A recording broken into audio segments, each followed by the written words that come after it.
In the last video, I focused on the feet, the heels specifically. Now we can go all the way up to the head, right? So let's talk about the crown. Let's talk about the back of the head, how it relates to walking. Again, this idea that people tend to focus on what's in front of them.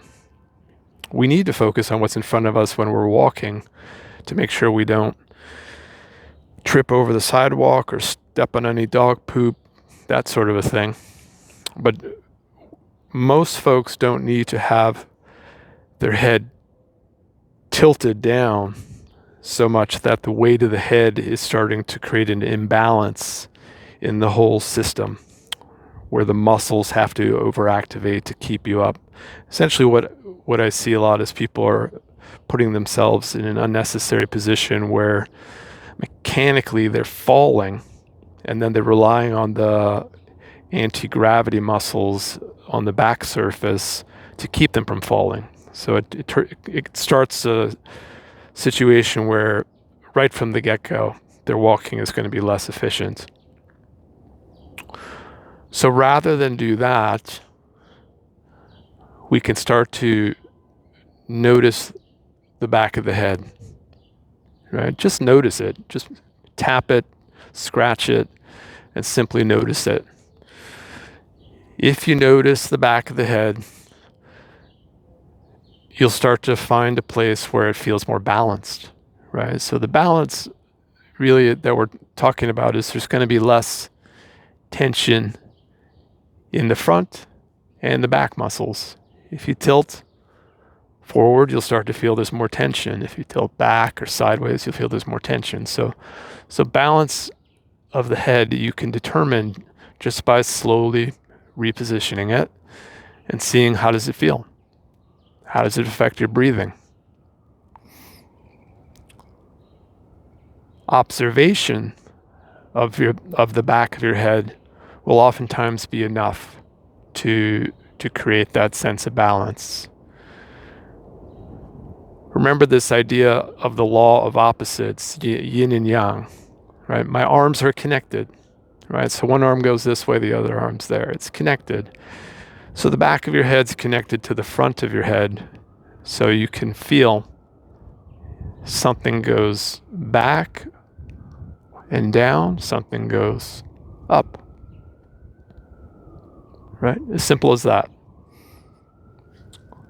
Now, if we're talking about the crown, you would come from the ears and track a line up to the top of your head until those points meet. And just imagine that your head is gently suspended by a strand of hair or silk, something like that. I think the image is useful to try to suspend from the crown, but I don't think it's wholly adequate to organize your entire self. You could also imagine a point in the middle of your head, right? If you stick your fingers in your ears, just imagine your fingers touch, and then just move your attention to that space and imagine it's like, oh yeah, there I am. I notice that center point of the head. And then you could see, could you suspend it?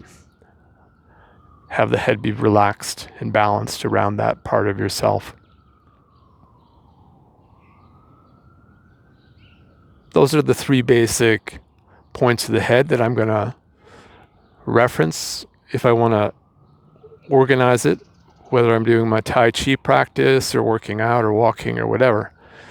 Just find some sense of balance and awareness of the orientation of your head.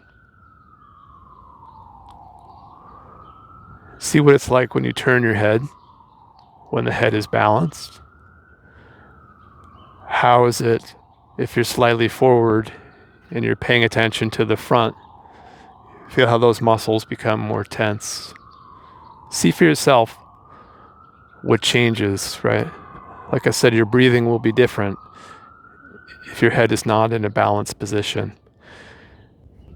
And finally, your walking, right? Your walking will be very different if your head's down. And this can be an interesting thing for you to observe if you get a chance to see a lot of people walking. In New York, you can watch people all the time. Watch people in the back of the head, as well as the base of the neck, and just see what is happening. Watch someone with a ponytail, right? How does the ponytail move? Usually it's a little bit side to side, right? So sometimes you'll see the ponytail swing a little bit. Sometimes you'll see the ponytail swing a wild amount. I wouldn't say that that's necessarily an efficient use of the head and the body, but it's an indicator that there's movement in the base of the neck as a consequence of everything that's occurred below that is then manifesting in the organization of the head. So a little bit of movement, like a pendulum, is desirable. Clench your teeth and hold your head still and feel the difference, how that makes walking very unpleasant. And then just soften the jaw. Allow your tongue to gently rest on your upper palate and feel how things just start to fall into place. Open your throat. What does that even mean? Just imagine your throat could expand a little bit and observe how that improves your walking as well.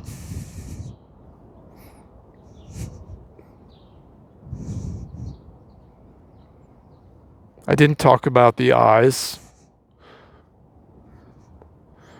I could spend hours talking about the eyes. The eyes are very important. Obviously, they sense with such a high level of neural density that they can influence just about everything you do. So if you look intensely at the world through the front of your eyes, as opposed to having a soft focus, your body will really tend to follow what your eyes are focusing on. So you could sometimes have some awareness of whether you're holding a hard focus or a soft focus, and see if you can manage your eyes a little more effectively. It's important to be able to look in any direction with your eyes without your body necessarily automatically following it. But appreciate that as you look with your eyes, your body is already organizing in terms of the deeper muscles to prepare you to go in that direction. Quick recap, back of the head. Notice, feel the weight of it, find the balance. Observe how it feels if you focus on the crown versus the center of your head. Open your throat. Notice the movements of the head that occur naturally as you walk. Hold yourself stiff and see the difference if you do that.